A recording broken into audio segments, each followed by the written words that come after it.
Hello everyone, how's it going? I am Louis the Average Guy 1983. Thank you very much for joining me on this video. As you guys can see, I have my central controller here now, so we're going to go ahead and install it in this video. I'm going to show you guys how to set it up and repair it to the Inmotion app, because this is technically like a car computer, so it's going to reset the mileage on your scooter and everything else, and you're going to basically start over fresh like if it was a brand new scooter. With that said, let's go ahead and roll the intro so that we can go ahead and get started with this repair.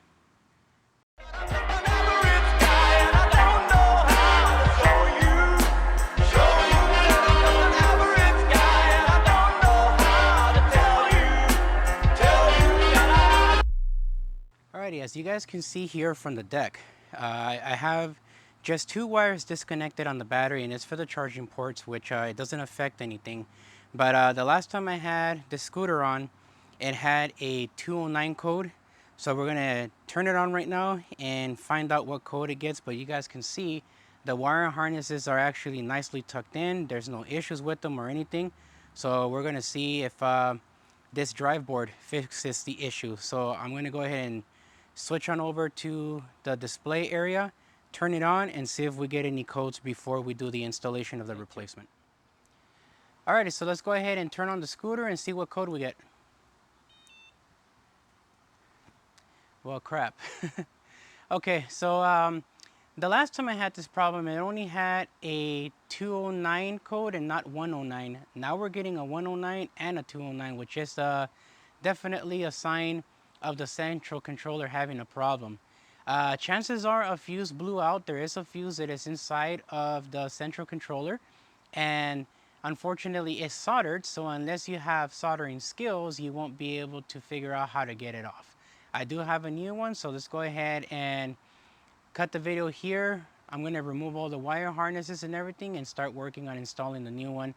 I'm going to try to keep this video as short as possible because Inmotion does have their own version of changing out the central controller. So we're going to see from there. And as you guys can see, it does have 583 miles in the odometer. So let's go ahead and turn off this scooter and start working on getting the central controller replaced. So the easiest thing to be able to do here is to disconnect the post communication wire from the main harness here. You can see that I actually have the name written on here in a way, but we just got to disconnect it carefully. And I mean really carefully, as it can tear off. So you want to make sure not to yank it from the end here, because if you yank it from the end, it's going to come off of here and you're screwed. You're going to have to replace the cable.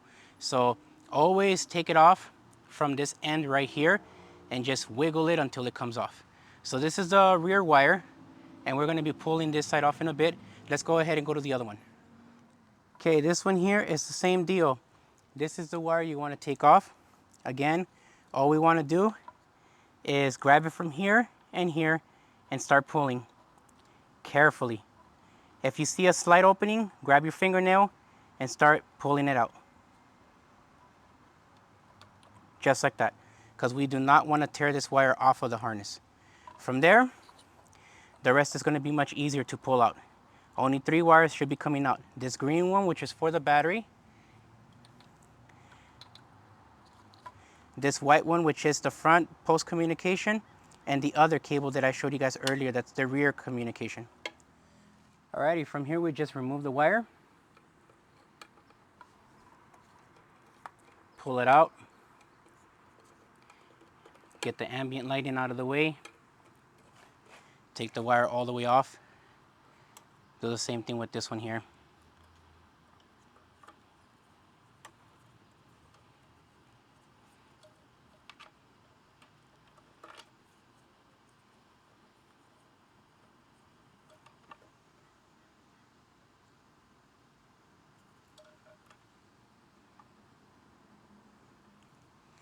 And there we go. Got the wire off. Okay, so one thing that I just noticed, guys, is that this cable right here for the post communication for the front drive board has some heat shrink. I'm gonna let you guys know right now, right off the bat, that I did not do this.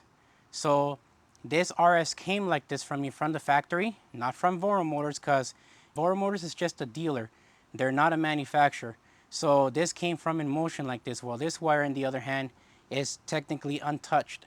So this is interesting to see this.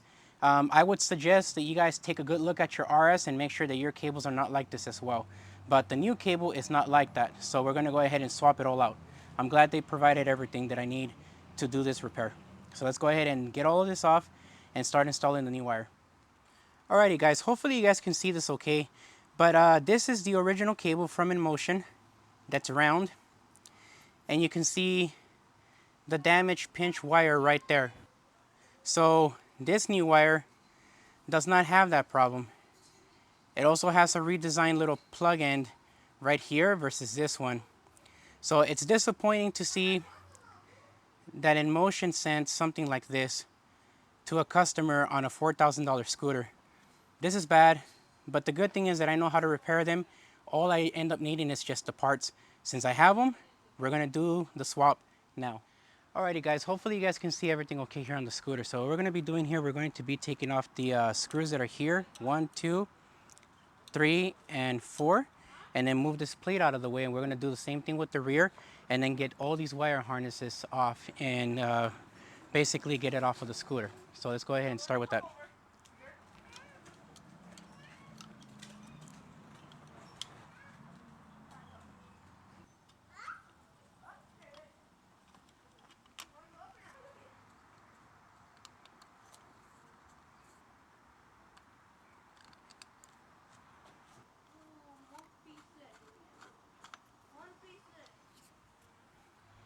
And now we do the back side.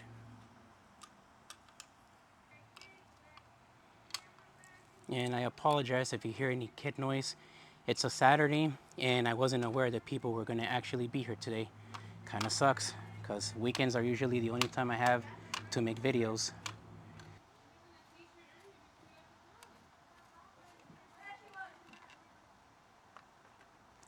All right, there's the access to the panel. Okay, so real quick, for the screws for those front and rear panels, the plastic parts, you actually needed a 3mm hex key. Alrighty guys, so unfortunately for part of the setup, you are going to have to remove the handlebar. So just carefully remove the screws from the top here, and also move the display up and get the ones in the bottom right here. So I'm gonna go ahead and start working on that now.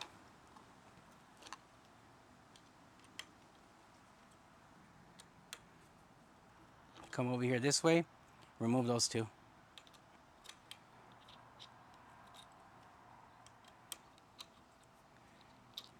So now we should be able to pull this handlebar completely off. Yep, there we go. So let's just rest it right here on top of the cobble light, just like that. And now we can get access to this. All right, pulling the cables off from the top here.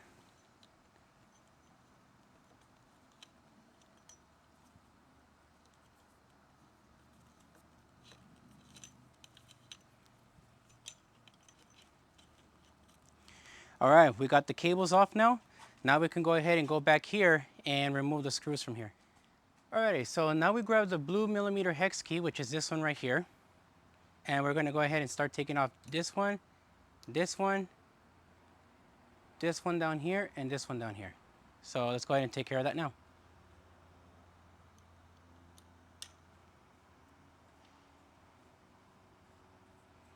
And this, my friends, is usually what technicians do. And it takes time to be able to properly get the job done. Most of these guys handle your stuff with care.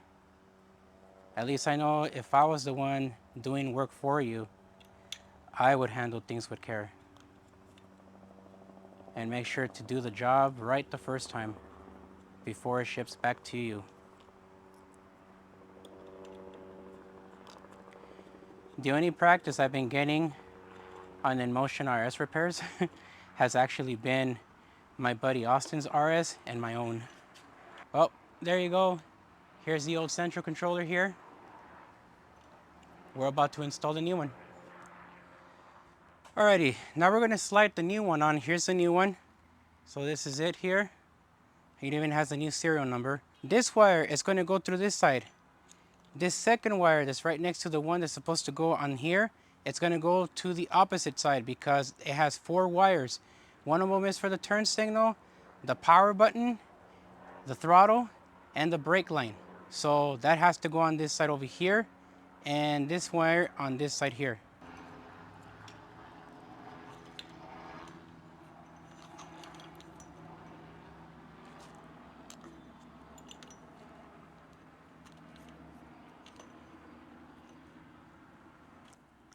The wires with the 3 pins go on this side right here, like you can see here.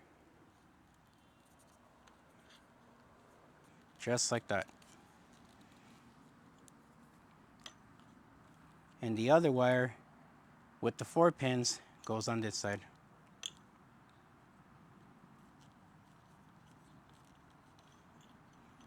This has the wire for the horn, the wire for the LED light, and the other 2 wires for communication.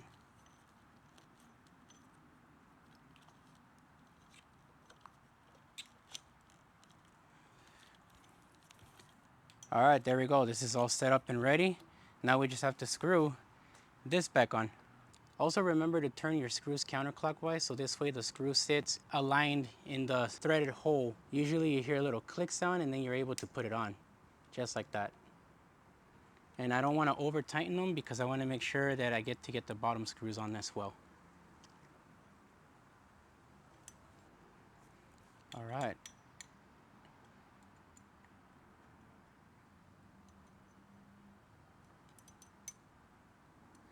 There we go, that's on. Let's go ahead and start wiring everything up. Alrighty, ladies and gentlemen, so it's been a while. It took me a bit to be able to take this off and put it back on, including wiring the harness through this area. So not bad for my first try. What I'm gonna be doing now is just installing this bag right here that you see, this one here. I have it with straps, and as you can see, it's rounded up. So I'm gonna run it through this plastic thing right here and then lock it into place with the screws. So this way I can put my battery, which is for this cable right here, and this battery pack for those aftermarket fog lights that I have right here that you can kind of see on the screen. So let me go ahead and put that on. It's just real simple. You just move this flap up a little bit like this, just like that, and you slide this right in from the top first. Run it a little bit this way. I know it's going to be a little bit difficult to see, and I apologize, but this is how I have to do it. Once I have it on, I can tighten it up a little bit, just like that, and then slide it down and do the same thing with the next strap. And it's not going to be perfect, but it's going to be good enough to be able to use for the battery pack. And this is something separate on the side of this controller thing that's here, but I figured I would share what I'm doing. So pretty much it's going to be like that, and all we got to do now is just tighten it up from the top here. 2 screws in the top, 2 screws in the bottom, and this pack will remain put and it won't be moving anymore.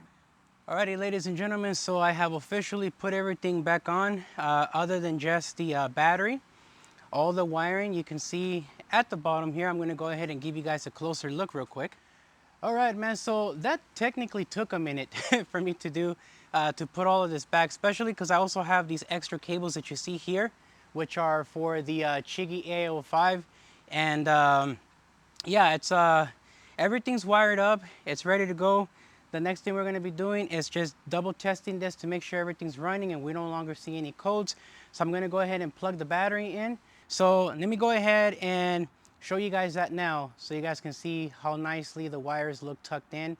And once we're done with all of this, I'll show you guys the cable from the original plug. And again, I'm really disappointed that that cable came with a tear. It was probably a pinch wire.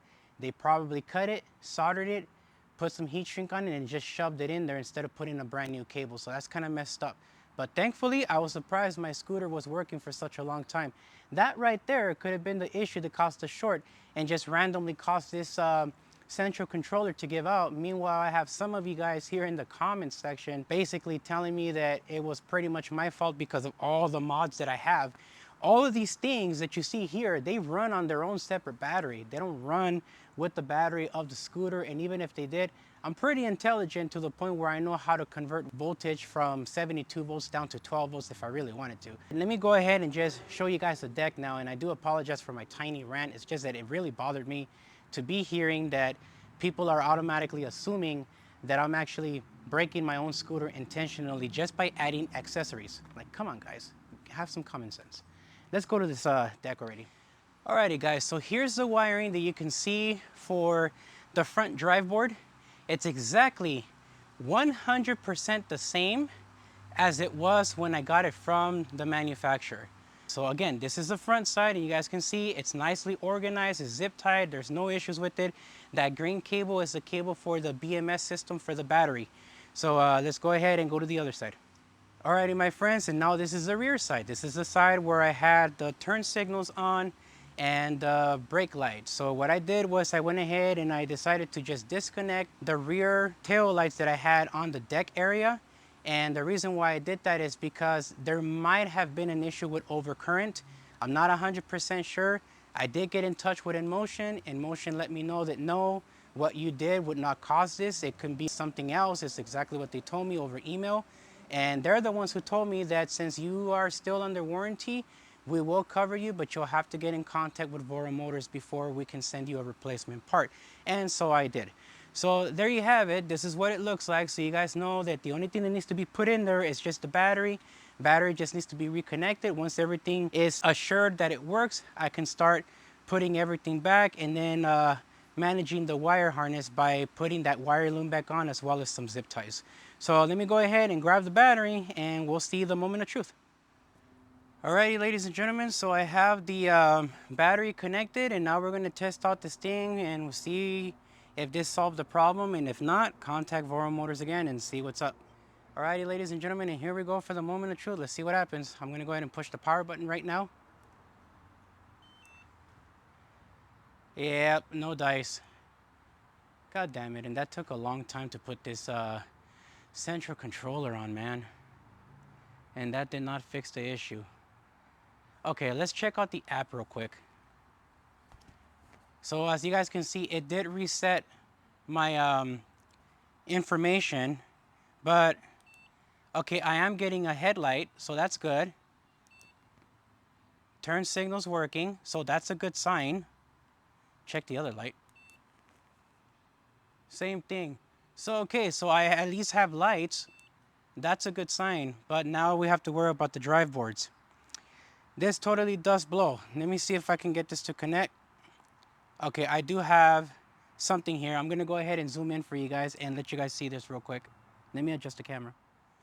Okay, so let's go ahead and see what it says. All right, so it's telling me that the front drive board communication failed.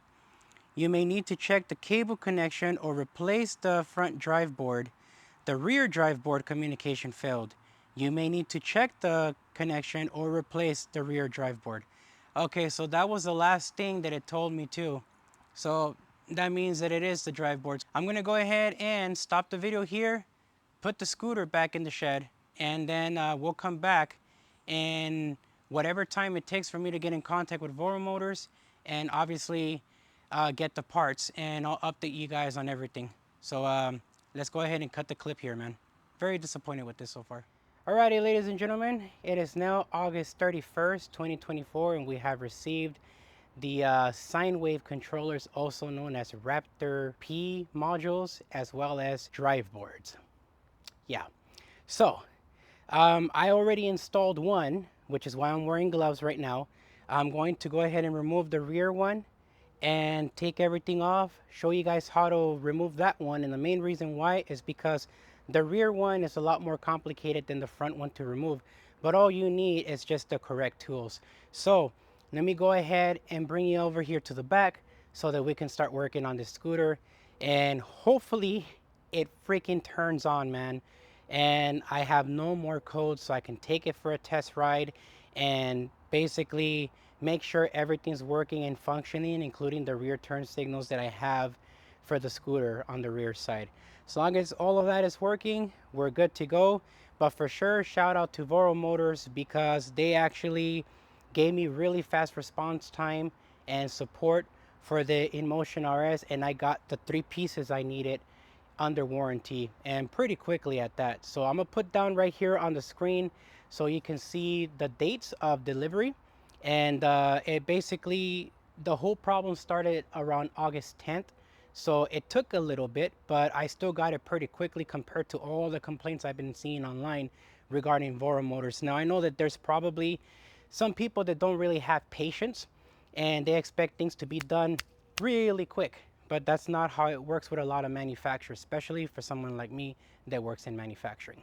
So with that said, this is officially round 2. So let's fight and see what this thing does for us. Let's go.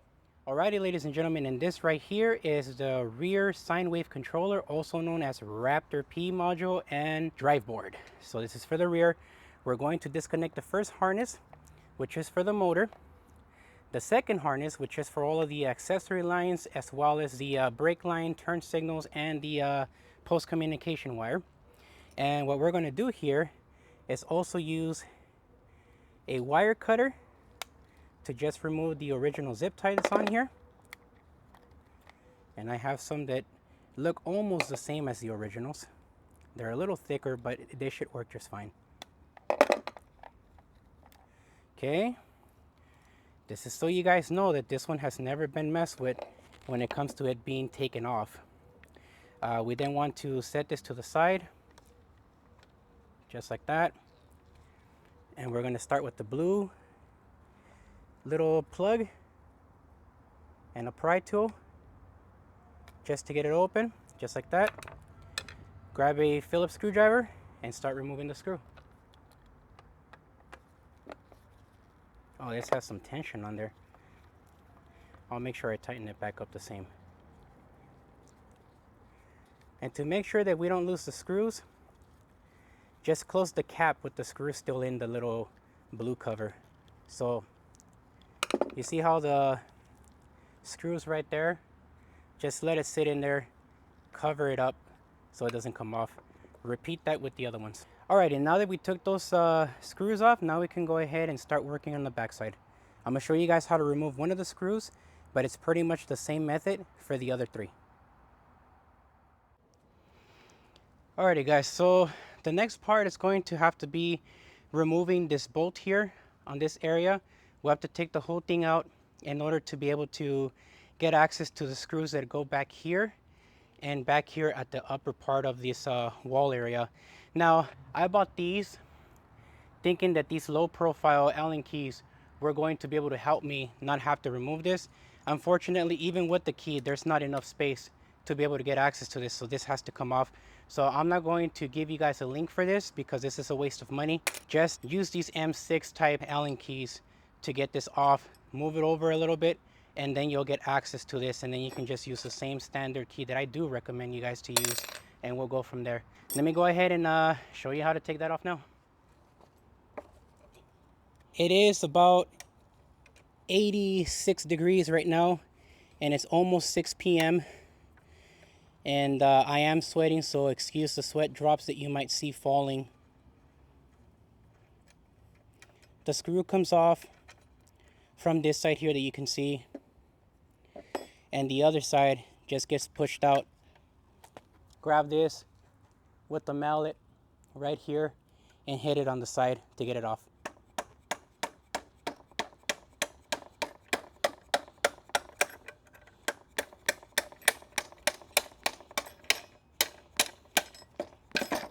There we go. We got it off. Now we have access to the rear. Let me take you guys back here now. Alrighty guys, so right here, I turned up the brightness on the camera, but this is the screw you have to remove in order to get access to this board. So I've seen a lot of people complain online about having to do this. I do semi-agree with them. If you don't know what you're doing and this is your first time doing it, I can see why this would be a big problem for someone like you to want to remove this. But as you guys can see, look, the screw is coming off, but you had to go like the extra mile just to get access to the screw. And in all reality, man, the only reason why sine waves would burn out realistically, and there's a screw right there, by the way, the only reason sine waves would burn out is if you mess with them, or 2, you overdrive the scooter and cause it to overheat on you. Then this can actually damage and give you Normally you would get a 202 code for the back because that will let you know that there's an issue with the drive board or sine wave controller. But in this case, it was a 109 and 209 code, which was very hard to diagnose because it could be either the central controller or it can be the sine wave controllers, also known as drive boards, like I showed you guys earlier. So I'm gonna go ahead and remove the other screw and we're gonna get this off and install the new one. Alrighty, ladies and gentlemen, now that we have everything off for the drive board or the sine wave controller, let's go ahead and pull it out. And as you guys can see, this one also has thermal paste on it. So we're being a little generous with the thermal paste that I'm going to put on right now. So let's go ahead and go to the basement right now, and we'll go ahead and install the thermal paste on the new controller. Alrighty, ladies and gentlemen, so I hope you guys can see everything okay. I switched on over to my Pocket 3 to be able to make this little thing on the desk a lot easier. So here is the rear sine wave controller or Raptor P module slash rear drive board for the Inmotion RS. I already installed the front one. I haven't powered it on or anything because I want to make sure that I have both of these connected to not have any error issues. And I need to put some thermal paste on this thing before I can install it. And because I got so little thermal paste for $40 freaking dollars, this thing right here is 11 grams of this Cryonaut Thermal Grizzly. I went with this one because this one was the only one that I can get as soon as possible. And it does up to 250 Celsius of coverage, which is about, I'm going to say like 482 or 484 degrees Fahrenheit. So considering that these do tend to get really hot and can actually shut down on you when they reach about 230 plus degrees Fahrenheit, it would be a good idea to have something like this that can have a higher tolerance on the back of this. So we're gonna go ahead and start putting some on, and we'll go from there. Now again, I am disappointed with this freaking thing here. I do regret like not buying an extra one. These were $40 a piece for just this tiny thing. This isn't a lot. This is very little. But again, this is made for like PCs and not for stuff like this. And I didn't want to buy any like cheap stuff and not be able to properly, you know, get good coverage on here. So I got this Thermal Grizzly instead. So what we're gonna do is we're gonna be doing it like this. Just apply as much as you can. And then we're gonna do our best to spread it out as much as we can. It's almost done. Add a little more to the end here. Yep, and there we go. It's finished. This is done. So this should be enough, but I do swear that, you know, they should have provided at least 16 grams and not 11 grams for 40 bucks. So now what we're going to do here is even out the spread just as much as you can, man. Get as much coverage. It's not going to be perfect, and it doesn't have to be perfect, but you do have to get at least some decent coverage on this. And after taking a look at the first one, there's only a specific area that really needs it and the rest does not.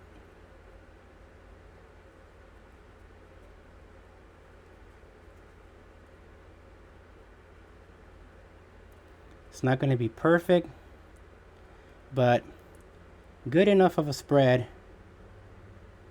to protect the sine wave controller.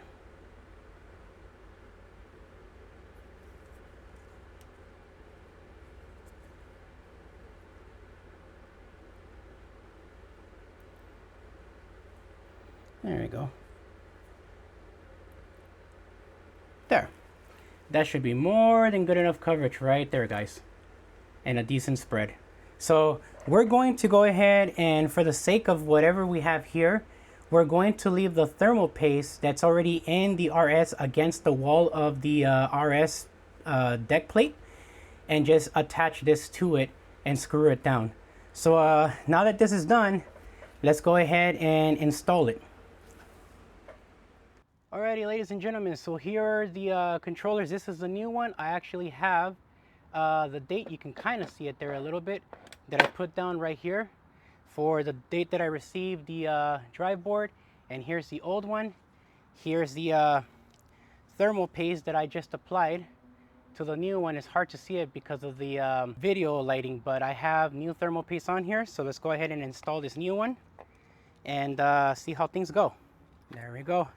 Alrighty guys, so the only thing we need to do now is just repeat the same process you seen earlier of the rear screws being put back on, and then I'm going to show you guys how to reinstall this. So I'm going to do this off camera real quick, wire everything up, zip tie it down, and then the last thing we're going to put on is going to be this control arm, and then we're going to take the battery out, plug everything in, and hope to God that everything works. So let me go ahead and stop the video here, and I'll go ahead and get to that now. Alrighty, so the next part is going to be putting the control arm back on here. Hopefully you guys can see everything. We got to put this really big screw back on this side here, going this way, and then using this screw right here to lock it back into place. So we are going to need a mallet. So we have a rubber mallet here that we're going to be using. And right now what we're going to need to do is just lift it up and try to align it as much as you can. I have it on a jack stand, but if I didn't have it on a jack stand, it would be much easier to put on.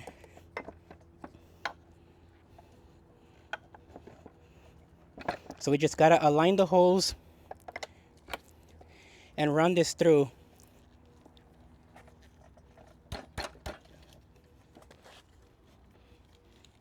It's not quite there yet. There we go.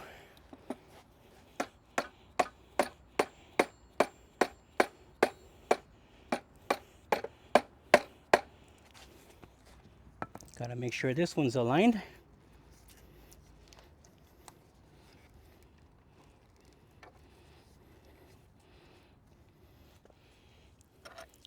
It's not fully aligned.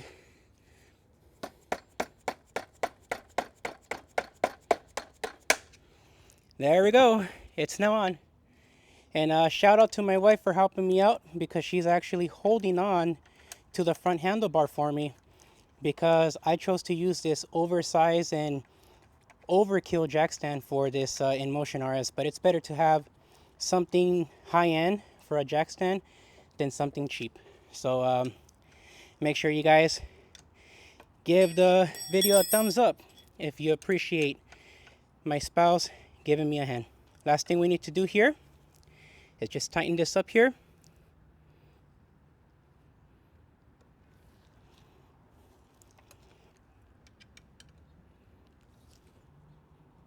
There we go. And we're done. All right.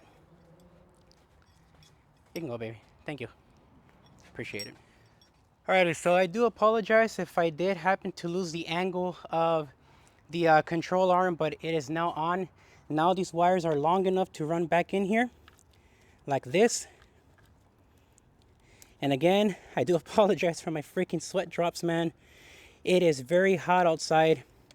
It's already past 6 o'clock and it's like 81 degrees outside. So it is very, very hot, man. Very hot. So what we're doing here is just screwing the remainder of these plugs back on.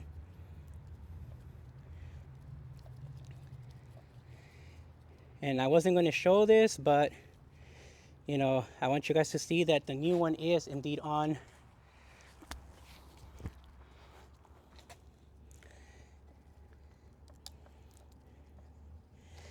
And I give a special shout out to all the content creators out there that do tutorial videos on repairs, because if you work solo, man,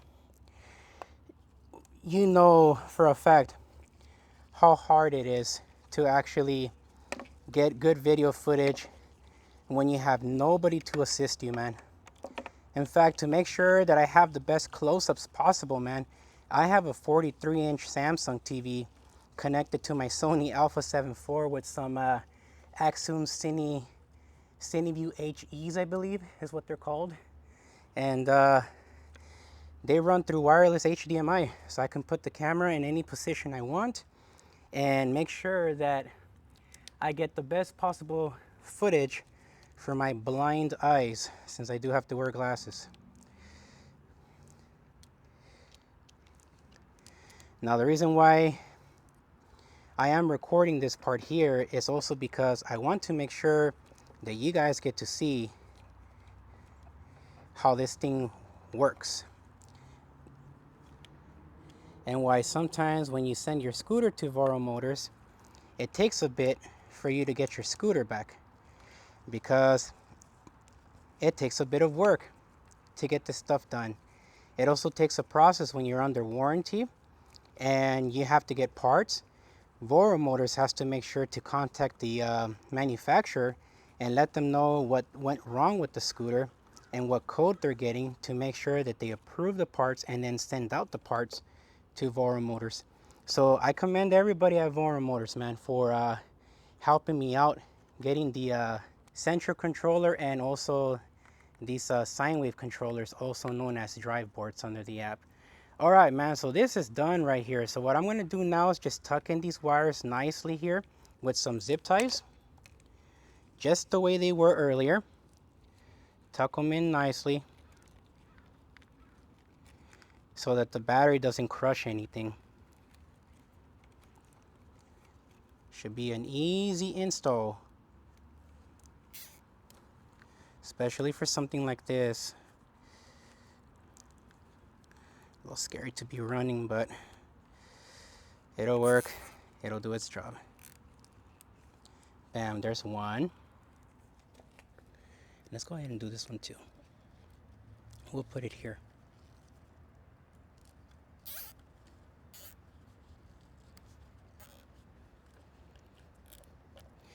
Bam, now that's out of the way.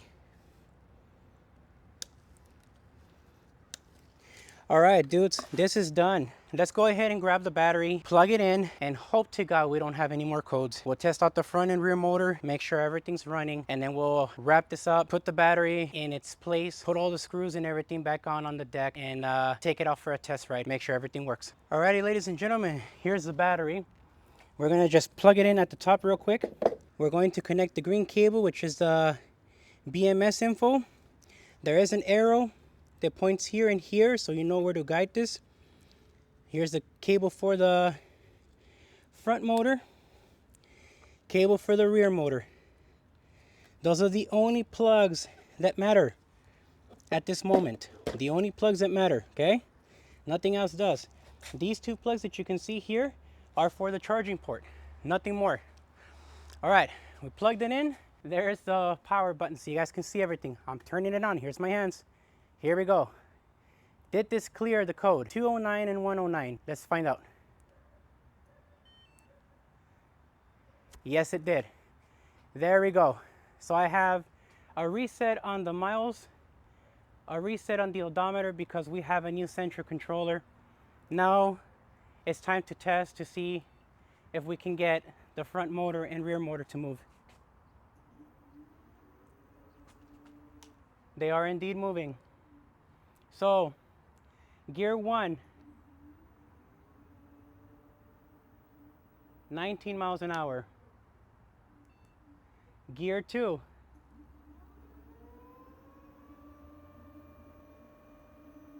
39 miles an hour. Gear 3, 59, actually 60 miles an hour. Gear 4,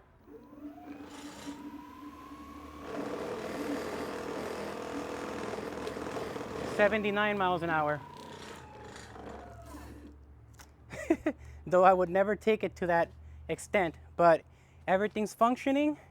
Let's go ahead and turn on the lights. Make sure we have everything working. All right, there's my turn signals there for the rear. Left turn.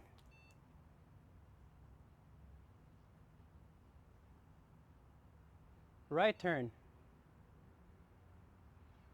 There you go. Everything is functioning. Nothing's wrong. So there you have it. Let me go ahead and put this battery on, seal everything up with the screws and everything, and we'll take it out for a test ride in the Insta360 Ace Pro. Let's handle this. Alrighty, ladies and gentlemen, We're going to be taking a ride here on the Inmotion RS. Hopefully you guys can see everything good.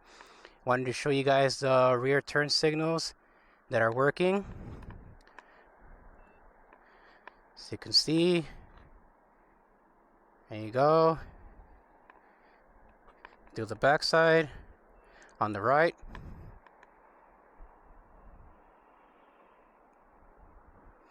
Alrighty, the front lights, which are connected, these ones here are connected to their own independent battery.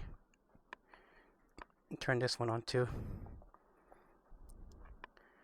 There you go. And then here's the Chigi AIO5, giving you very good valuable information, including Android Auto. So here you go. Has a map and music. We have the rear camera here. I know it's hard to see. I'm noticing that there's some kind of like rainbow effect, so I do apologize for that. This is the front camera. The rear with the front little pop-up screen. The front. And back to the rear. So this is pretty tight. We're gonna go ahead and get going. So here we go. All right, let's see how it does. Seems to have a lot more torque.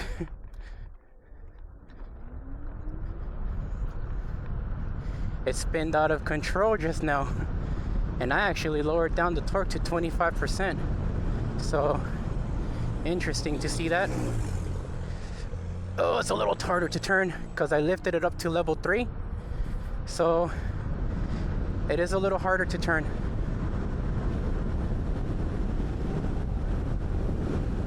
I actually feel like it has more torque to it. What the hell? I'm gonna have to check the settings. Hold on, let me pull over right here, guys. Hold on. I gotta check this. Okay, hold on real quick, man. Let's go under the settings. No, yeah, acceleration force is set to 25% for the front and for the rear. And then the brake force is at 60. Let's drop it down to 20.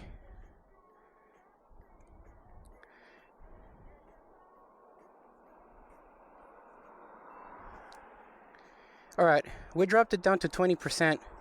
Let's see if that improves the smoother acceleration. Okay, yeah, it does. That extra 5% made a big difference.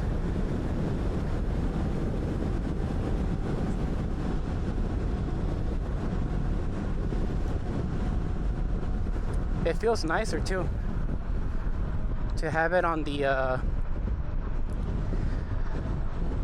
third level, much higher off the ground. I actually can see in front of me what this dude here in this microbus can see in front of him because he doesn't have tinted windows.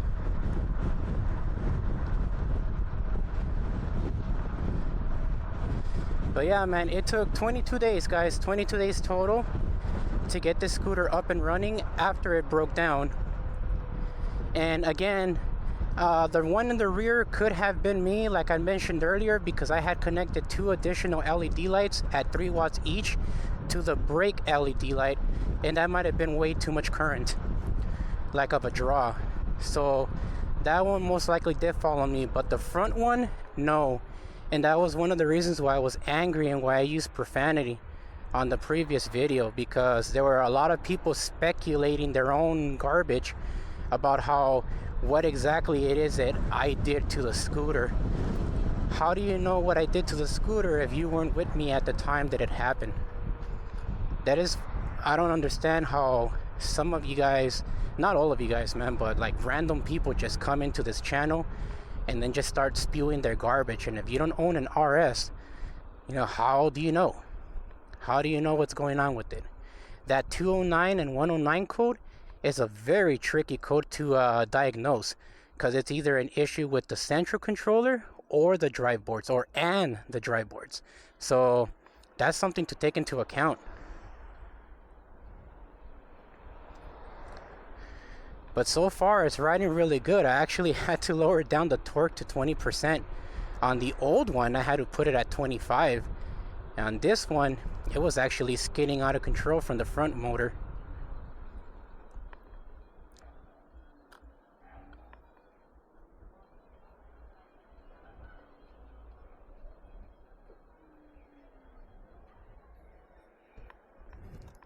Let's switch it out to the back.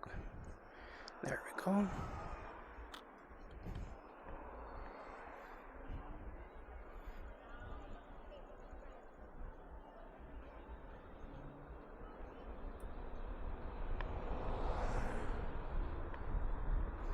I'm gonna have to definitely adjust the camera angle because it's facing up too high.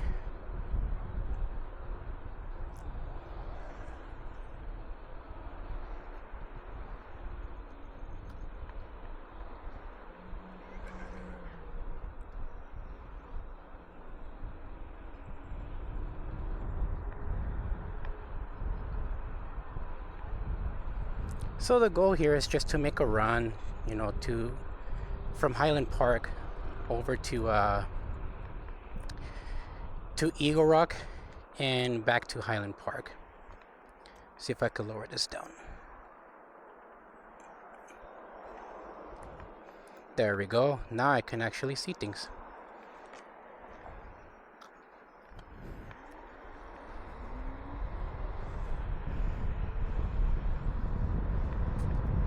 Oh yeah, much better.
Let's go ahead and slow down here. Oh yeah, even the braking is doing pretty good.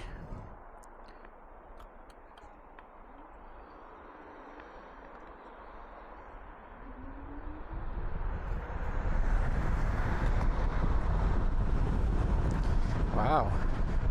I'm wondering if that right there is the sine wave controllers that I just replaced, or both the sine wave controllers and the central controller, because even the central controller, when I signed in with the Inmotion app, like under the phone, it paired instantly. And with my other one, I was always having these connection errors.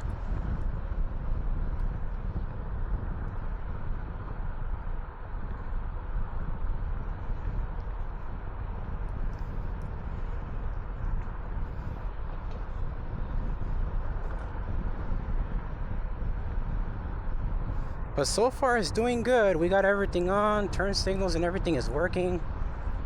So we're all good. That means I get to take it to work tonight. It's pretty awesome. So I work Friday nights and Saturday nights at the plant.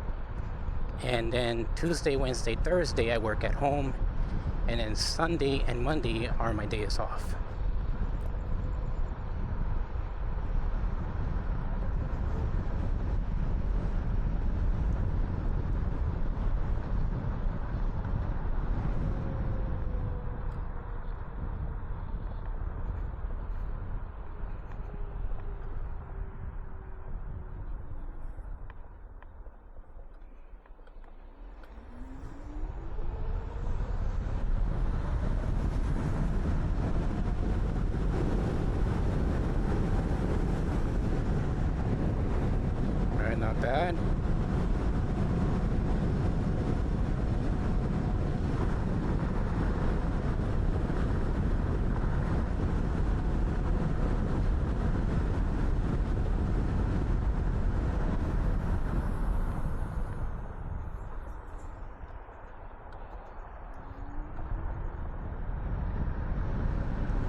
It does definitely feel a bit different having it on level 3. So level 3 definitely feels different, but in a good way. Like, you feel the road just a tiny bit less, and you can see things just a tiny bit better as well as you're looking forward.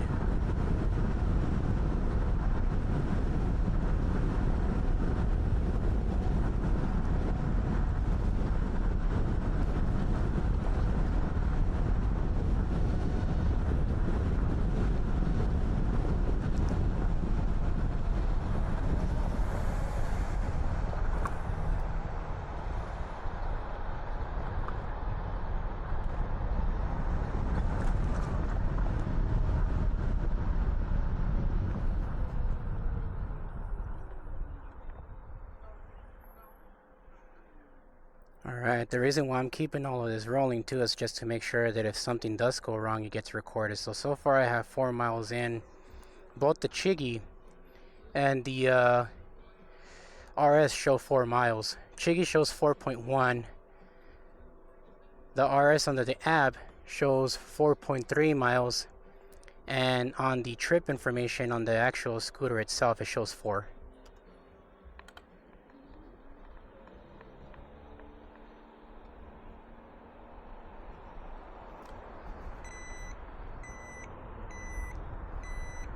I reached 55 psi. That was pretty quick. Gonna have to lower that down.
Alrighty, so far it's doing good, guys. So we're gonna wrap this up real quick, and I'm gonna meet you guys in the basement and give you guys my final thoughts on the whole experience, guys. Alright, let's go to that. Alrighty, guys, so this is going to be almost wrapping up the video. I want to try to make this as short as possible and get down to the point. So the scooter performed very well. In fact, it performed better than when I got it out of the box, and I had to lower down the torque to 20% from 25%, and then it felt like the way I had it before. So again, I wasn't sure if it was because I lifted up the scooter to level 3, but level 3 felt amazing.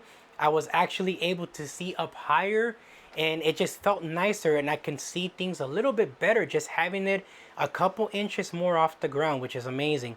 So my experience with Voro Motor customer service went from neutral feedback of 50-50 to 85% positive and 15% negative, if you want to call it that. And the main reason why is because of the fact that I did kind of have to keep poking at them at their hip in order for me to like tell them, hey guys, I'm over here, can you guys still help me with this? You know, I still need help with this PEV, and kind of get their attention in that manner. But I did get a response back every time I would actually ask a question. And I've seen online that other people were complaining, oh man, I haven't had any questions answered in like 2 or 3 months. But I didn't have that experience. My experience was actually quite good, other than that consistent thing where I have to keep talking to these guys and asking them questions to get them to speak to me. But the support that I got from Melvin, from Levin, and from Mike was amazing. And because of that, I decided to continue to do business with Voro Motors. And what I mean by that is that I actually purchased another PEV. I can't wait to show you. I'm super excited about it. I've been debating buying this PEV for quite a while. I had a lot of my friends in the group rides convincing me, hey, when are you going to join our crew of getting this type of PEV? And I kept saying, okay, let me think about it. I'm a little on the short side. I'm 5'6", so I'm a lot shorter. My oldest son is 5'8", and my wife is almost 5'9". So my wife is taller than me, and by several inches. And for someone like me of my 5'6" height, I need something that's not too tall. That's one of the reasons why I didn't pick up the Cabo Wolf King GTR, because it's like a foot off the ground and that's just way too high.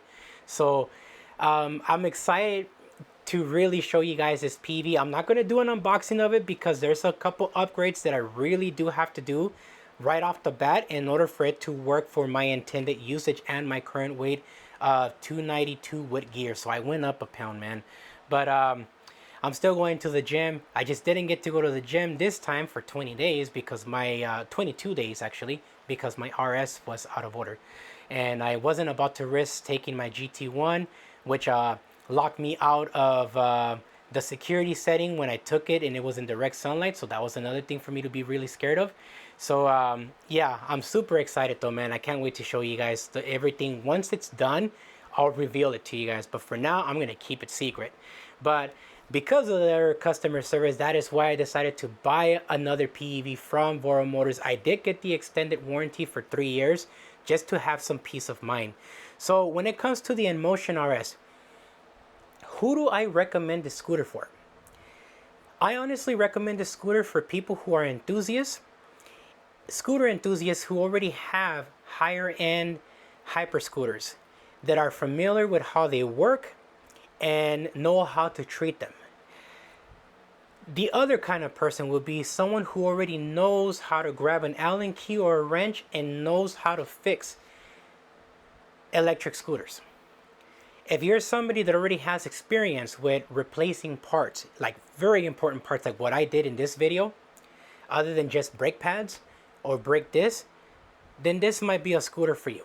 Because chances are something might go wrong, and if it does, you need to be prepared to do your own repairs. If you're somebody that's new to scooters and you want to get something fast because you want to be done, I gotta give you a warning on that. That it's not a bad scooter.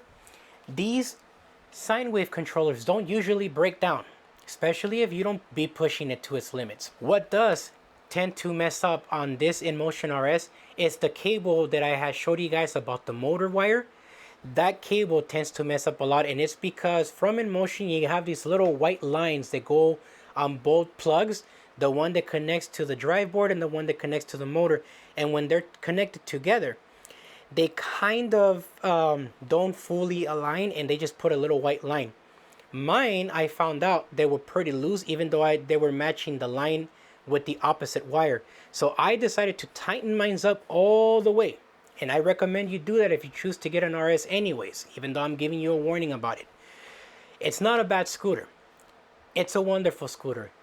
I love the scooter. I don't regret buying it. I know how to work on it. As long as I have the replacement parts, I can fix it. Simple as that. Same thing goes with the Segway GT1. I've already dissected that scooter. I've already know how it works. I know what parts need to be changed out if it ever gives out. And the same thing with the Segway 9 Max G2.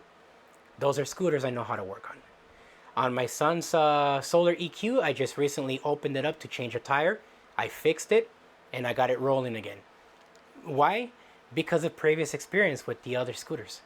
So, if this is your first time getting an electric scooter and you've never had something of this caliber, I would recommend you get something different. I would recommend you either get the eMove Cruiser V2, even though I don't have it yet, but it'd be nice if I did. But the eMove Cruiser V2 has shown a lot of great potential, and they're also going to have like a modified version where you can add a second motor to the front to have even better power for hill climb, which is great. So I would recommend a scooter like that for you. Would I recommend this for anybody else? No. I think that as much as it may affect sales for me, giving you guys my TAG 193 midnight code, I do feel that you have to have some kind of knowledge on repairing the scooter if you have any problems. And that is really important when it comes to this. So you don't have to worry about sending your scooter off to a dealer and having to pay for labor work. You can do the labor work yourself as long as you have the right tools. I'm pretty overall happy with the scooter. I'm not going to sell it. I had a friend telling me to just sell the scooter now that it has a 0 miles on it. I don't want to do that. I love this scooter. This scooter actually takes me to work and it does a really good job doing it. So I did the next best thing, which was buy another PEV from Vora Motors. So again, shout outs to Melvin, Levin, the head tech, and Mike, who helped me out with this entire process, man. You guys are the best. Thank you so much. And I look forward to introducing to you guys the new PEV that I purchased. I'm going to keep very quiet about this one until I have everything that I need for it. But I'm excited and I can't wait to show it to you. It was a pretty good price, but I'll show you guys that once I actually introduce you to the scooter. With that said though, if you guys have any questions about this Inmotion RS and the repair process of the 109 and 209 code, which was a very hard code to diagnose, comment down below and I'll be sure to respond back to your comment. Just please do not be sarcastic about stuff because I'm just going to ignore you. So I'm going to start doing that moving forward because I shouldn't have let those comments get to me, and I did, and that is why I use profanity, and I normally don't do that. It takes a lot for my buttons to be pushed in order for me to get super angry and start using profanity. So with that said, I'll let you guys go. Thank you very much for sticking around all the way to the end, and I hope you guys enjoyed watching this video in a repair, and I hope that this video helps the next person going through a 109 or 209 code. So I'll see you guys very soon on the next video. Peace for now.